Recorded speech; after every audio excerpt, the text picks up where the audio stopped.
A new study shows financial gains for women from the city's workshops on negotiating salaries and closing the gender gap in pay. Almost half the women who attended the workshops ended up with higher pay at their current job or with a new employer. The study was produced by the Center for Women in Politics and Public Policy in the McCormick Graduate School at UMass Boston. We'd like to welcome one of the study authors, the Center's Research and Policy Director, Christa Kelleher. Thank you very much for being with us, Christa. Thanks for having me.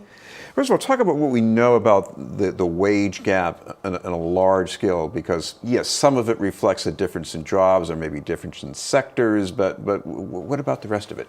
So we know that the wage gap disproportionately affects women of color. So African American women make far less than white women, and Latinas make even less. And so we know that there's a disproportionate impact among certain groups of women. We also know that about 38% or so of the wage gap is due to discrimination or some factors that we can't identify or quantify. So there are some unknowns in terms of why the wage gap exists.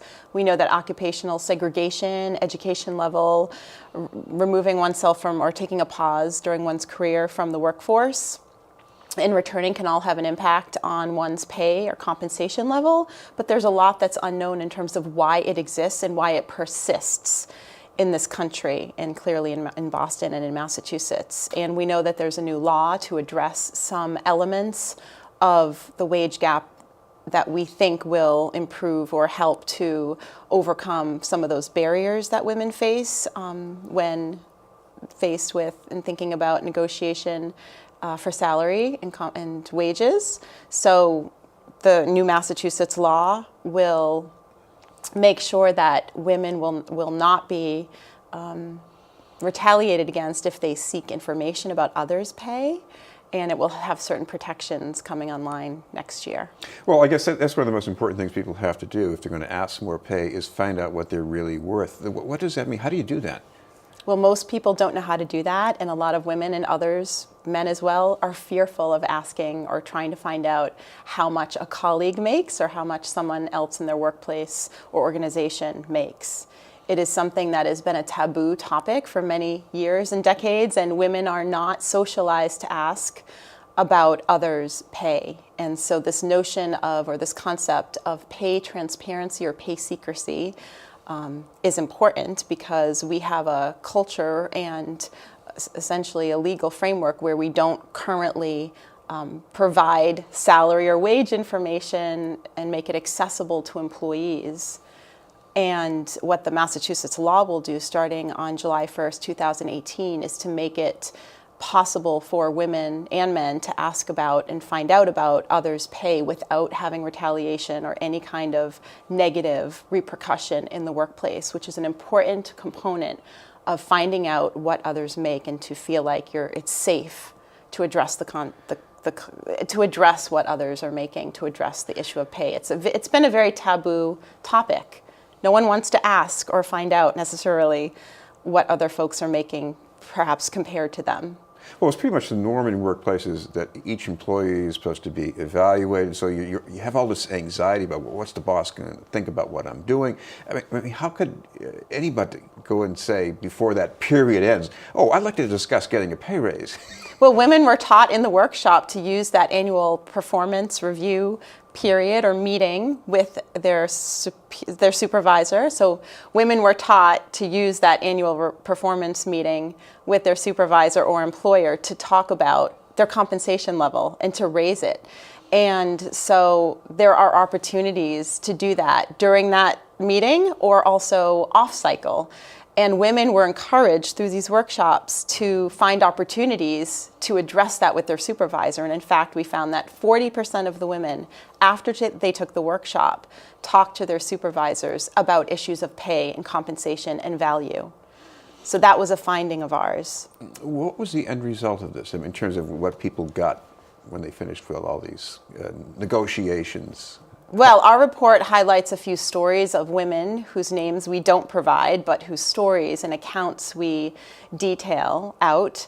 And we found that there were a lot of women, like these three women we highlight, who negotiated for a higher compensation level in their current job or in a new position.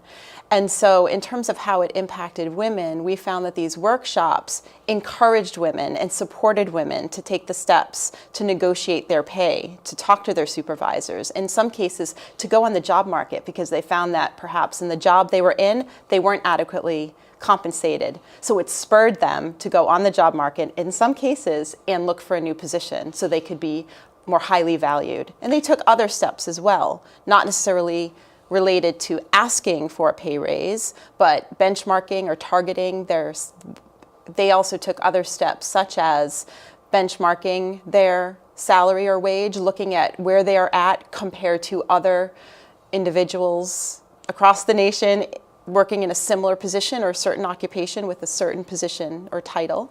And so they learned how to document and quantify their value using reliable online tools. So there were many steps that they took after the workshop, and it was a range of actions we saw.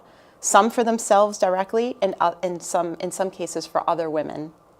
This is BNN News, and we're talking with Christa Kelleher from the Center for Women in Politics and Public Policy at UMass Boston. Christa, the other thing that's going on here is what happens in these workshops themselves, because there are all these things that are bottled up inside of you that you don't really get to talk about in the workplace, and now it all comes out. What's that like? A lot of the women in our study talked about the importance of learning wage negotiation, salary negotiation skills, and information about the wage gap among other women who are in different industries and sectors, who have been in the workforce short periods of time or longer periods of time, from diverse backgrounds in terms of racial or ethnic identities. And so women found that safe space for learning about this issue and finding out what strategies work for other women and what strategies and tools they learn through the AAUW Work Smart curriculum was incredibly important. And I think that because this is an issue that's taboo, because women are often feeling fearful of addressing this in their workplace or even talking about the issue of pay,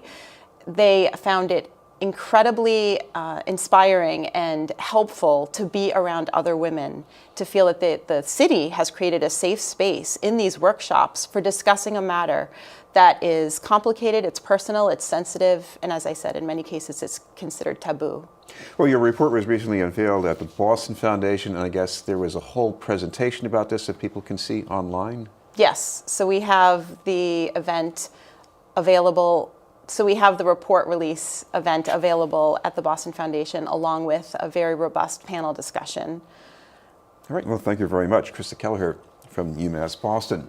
The workshops are being offered by the Mayor's Office of Women's Advancement in partnership with the American Association of University Women. If you'd like more information about future workshops, you can go online to boston.gov/women.